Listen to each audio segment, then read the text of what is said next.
Nosotros está el capitán Jaime Castro Gámez, estudioso de problemática juvenil. Bienvenido.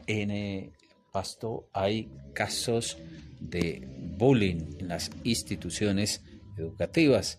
En algunas de ellas se comunican por portales de Facebook y otras redes para atacarse entre ellos.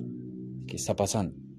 Bueno, un cordial saludo para usted y todos los oyentes, Ricardo. Sí, tenemos reportes un poquito delicados de los padres de familia que comentan la agresión que se está llevando a cabo, inclusive en programas de pregrado, en programas universitarios y obviamente, pues como cosa rara, en preescolar, en jardines infantiles.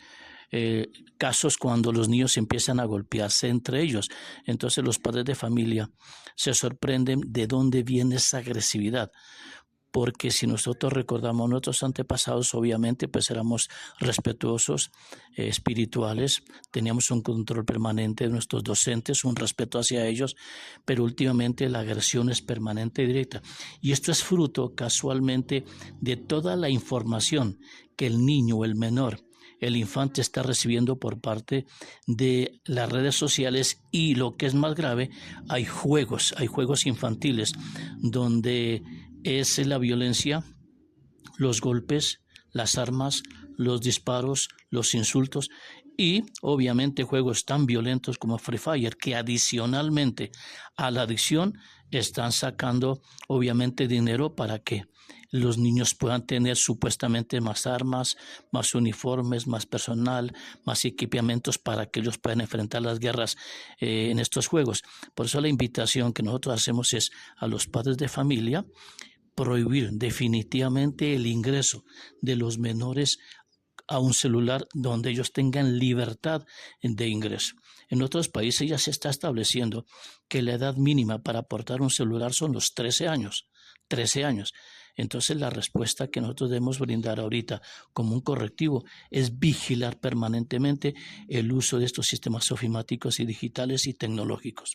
Es que se ha dado casos en que los padres de familia les dejan por mucho tiempo el celular o por redes o por TikTok y otros enlaces donde están 3 y 4 horas consultando lo que usted manifiesta, los diferentes juegos, las apuestas que se dan, los objetivos a llegar, que incluso en algunos casos, vamos a tocando uno de los municipios de Nariño, donde apuestan hasta su vida y dejan algunas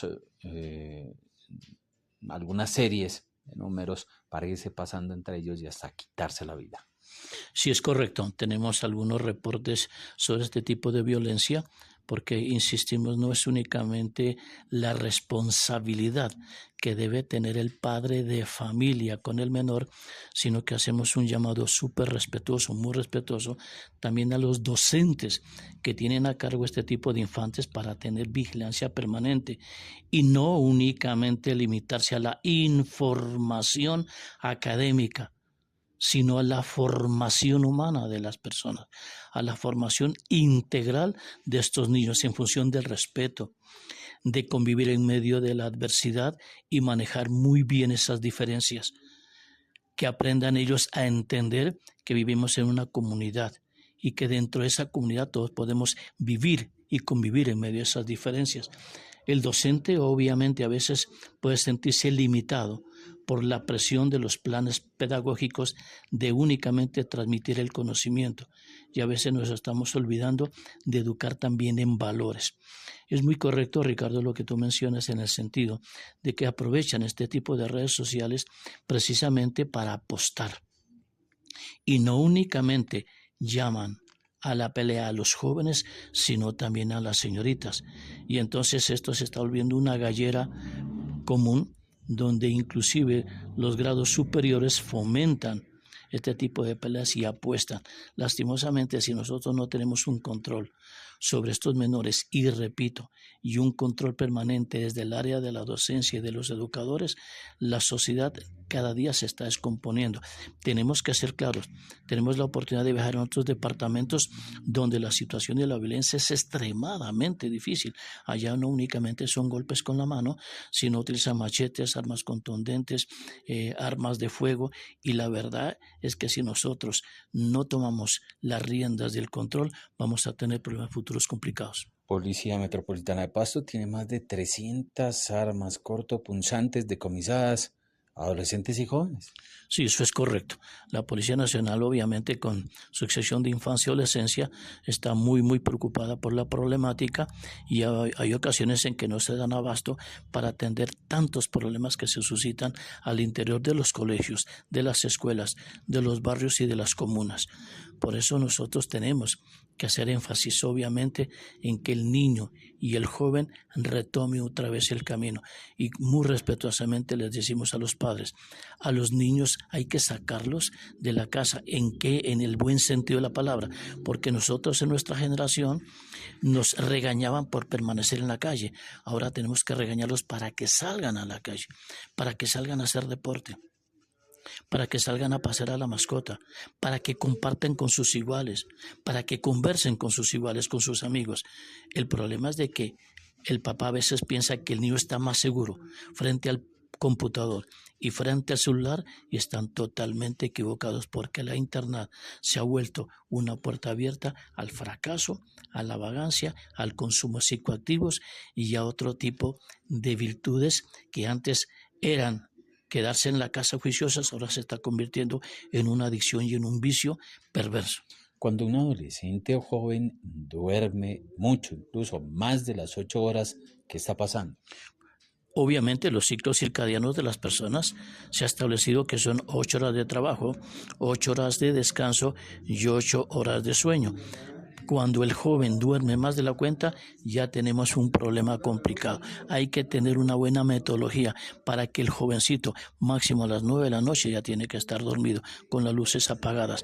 Y quitarle el celular a esa hora, porque en muchas ocasiones el niño se acuesta, apaga la luz y dentro de su hábitat incluso hasta se tapa con las cobijas y empieza a chatear. Y recordemos que la luz catódica que emana la pantalla del celular empieza a quemarle todo el sistema visual, y entonces los bastones ópticos empiezan a degenerarse por esa radiación permanente. Por eso tenemos niños ahora que ya tienen 10 años y andan con gafas. ¿Por qué? Porque están quemando su visión por esta adicción al celular o al computador. Si tiene insomnio o duerme mucho, ¿puede ser una señal de consumo de psicotrópicos? Bueno, también hay que entender de que desde otro punto de vista, las personas que ya están consumiendo psicoactivos, especialmente la cocaína, la marihuana o el bazuco, y lo que es más preocupante, Ricardo y oyentes, es el consumo que se ha cuadriplicado, el consumo de TUCB, el famoso TUCI o una cocaína rosada, que recordemos es 7 veces más adictiva que la misma cocaína, porque estos componentes del TUCI son de tramadol, que tiene un amplio espectro precisamente para los pacientes que tienen alguna patología, un amplio espectro analgésico, y obviamente también se está incluyendo metilona dioximetanfetamina y le Tiene está ketamina, que es vacuna para caballos. Correcto, y obviamente la ketamina, que es un analgésico para equinos. Entonces, si nosotros observamos que una persona antes consumía cocaína durante 4 o 5 años, su deterioro era muy visible. Ahorita el joven con 6 meses de TUCI, el deterioro cognitivo, conductual, físico, psicológico y obviamente espiritual está acabando con la vida, y lo que es más grave, está acabando con la vida de sus familiares. Pues recordemos, el consumidor está en su cuento, pero el familiar que está cuidando a este menor y que sufre y que lo espera durante largas noches a su llegada, el coadicto está sufriendo más que el adicto. Bueno, ¿usted qué recomienda? Bueno, lo más importante es volver a retomar los valores en el hogar, los valores con el ejemplo, con el amor, con el diálogo y la disciplina. Son 3 factores importantes. Primero, hacerles entender a nuestros hijos que los amamos, que los queremos y que tenemos que abrazarlos y que el niño sienta ese afecto, el apoyo permanente y hablar permanentemente con ellos, porque el papá trabaja, la mamá trabaja y a veces únicamente llegan a dormir y los niños permanecen solos, incluso únicamente con el afecto de la niñera o la cocinera. Primera palabra es el amor. Segundo, el diálogo permanente. Los niños necesitan dialogar con alguien y si el papá o la mamá no le presta atención, el único refugio que tienen para su diálogo son las redes sociales, donde no siempre van a tener un diálogo con personas de su misma edad, sino con personas adultas que se aprovechan de esa soledad y ahí es donde viene un problema. Y el tercero es la disciplina y la autoridad en el hogar. Recordemos Proverbios 19:18, corrige a tu hijo mientras tengas tiempo, mas no se afane tu alma para destruirlo. Y en 29:15 tenemos la vara y el castigo y la corrección y dan sabiduría, mas los hijos consentidos avergonzarán a sus padres. Muchas gracias por participar con nosotros, capitán Jaime Castro. Muchos éxitos. Con mucho gusto.